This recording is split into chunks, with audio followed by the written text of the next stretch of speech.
Hi, I'm Marie Vilga and welcome back to my channel. I'm an illustrator, writer and creator of the world of the hideaway forest. Here I share my journey working on this project and my life in the small town Dilijan, Armenia, surrounded by mountains and forests. This video is more for myself. I want to mark the end of a very difficult but important chapter of my life. For 2 months, I felt like I was falling apart, like I no longer existed. Even now, I feel like I don't fully recognize myself, as if I haven't quite put myself back together. In November, it had been 2 years since my husband and I moved here from Russia. This was the first truly warm and cozy New Year's Eve we had since our relocation. I had almost forgotten what it feels like to celebrate with hope for the future. We are immigrants, and neither of us works in IT. I'm an artist and my husband is a bartender. Our life is like sailing under tethered sails. But we welcomed 2025 with a special kind of lightness, because so many good things had happened. My friends and I created music for the hideaway forest.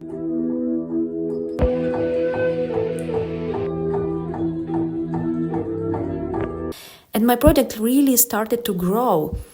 I began performing with my fairy tales and even hosted a wonderfully cozy gathering by a real wood-burning stove, something I had dreamed of doing for a long time.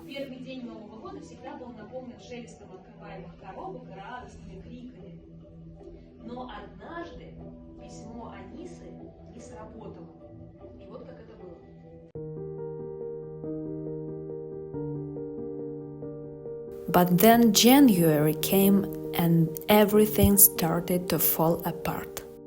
Right after the stove gathering, I suddenly felt like a heavy concrete slab had crushed me, as if all my energy had drained away overnight.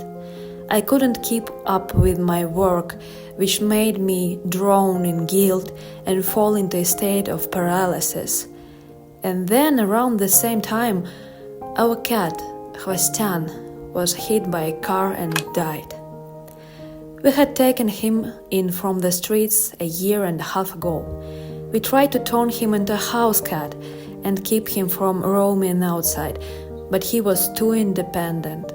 His spirit won.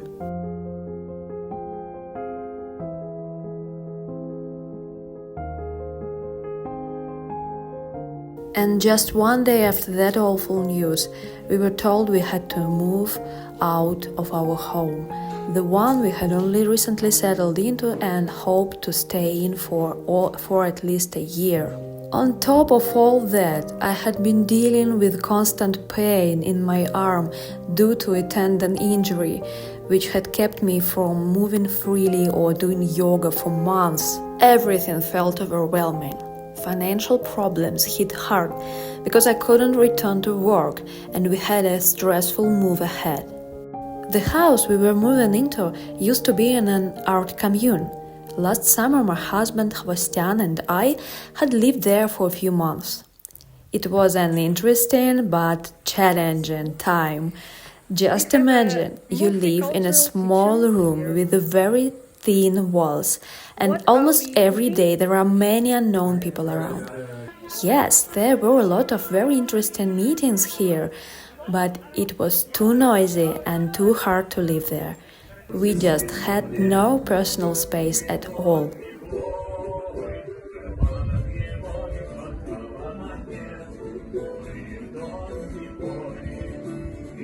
I don't know what happened to the place after we left, but when we came back in February, it was filthy.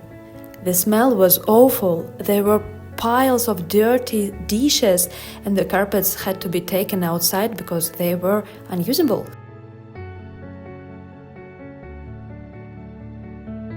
We couldn't reach a proper agreement with the person in charge of the commune about cleaning, so we had to take care of everything ourselves.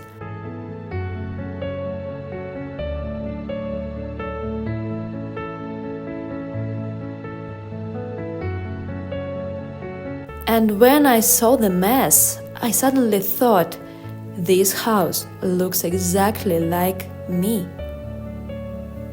A big, cozy house that could be filled with beauty and creativity. But instead, it was neglected, cluttered, and full of broken things.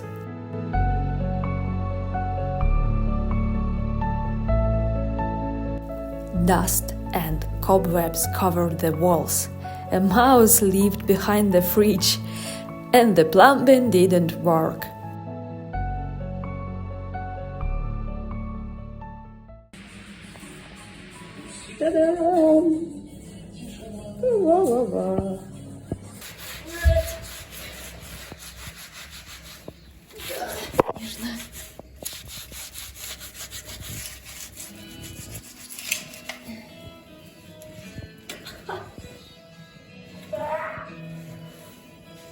And then a terrifying thought hit me. What if I never become a different house? What if after 2 years of struggling I'm permanently broken? What if my life never gets better?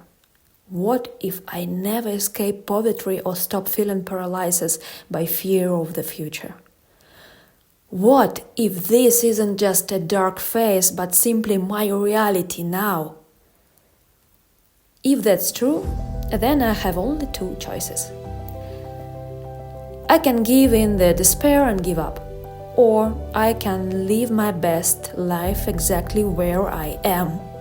I can make the most of the time I've been given, just like Sebastian did. He was the embodiment of energy, curiosity, and fearlessness. So, in his memory, I decided to try to follow his example and not to lose hope.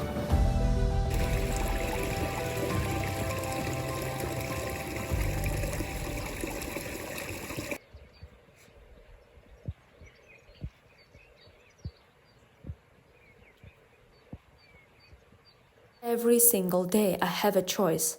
I can look up at the bright sky above me, or I can spend the whole day staring at my phone. I can take a morning walk in the forest, listen to birds waking up, and hear the sound of the stream, or I can start my day drowning in self-pity. One choice is about life, the other feels like a rejection of life. And that's when I realized this house is my chance. Here, in this beautiful old Armenian home, I can finally create a real, tangible corner of my world, the hideaway forest. I can rebuild myself by transforming the space around me.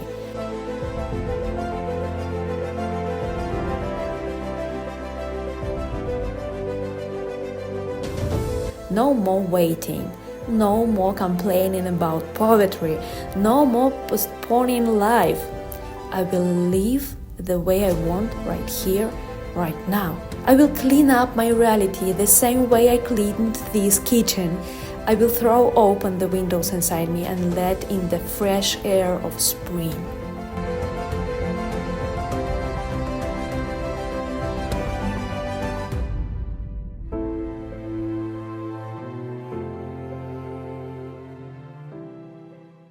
For more than a week, we scrubbed this house from top to bottom. I did most of the work with my husband and a friend helping me. I listened to all my favorite albums on repeat until I was going crazy from the constant music in my headphones. But in the end, the house transformed.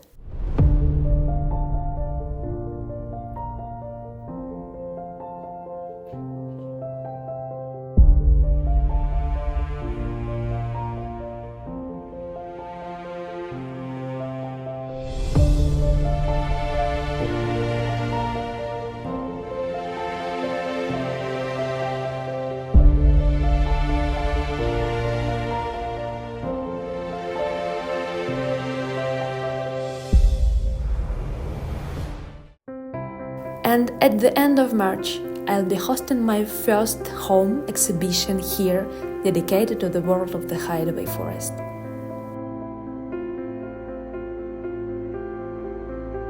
It's okay to be not okay. It's okay to feel weak. It's okay to lose hope. It's especially okay when life is genuinely hard. You can't blame yourself for struggling.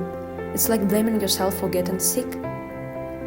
But even on the darkest day, it's important to remember, I am the choices I make. No one else chooses for me. Every second, I am either stepping into my life or running away from it. In my next video, I'll show my home exhibition and the space we now live in. Thank you for watching this deeply personal video. See you soon.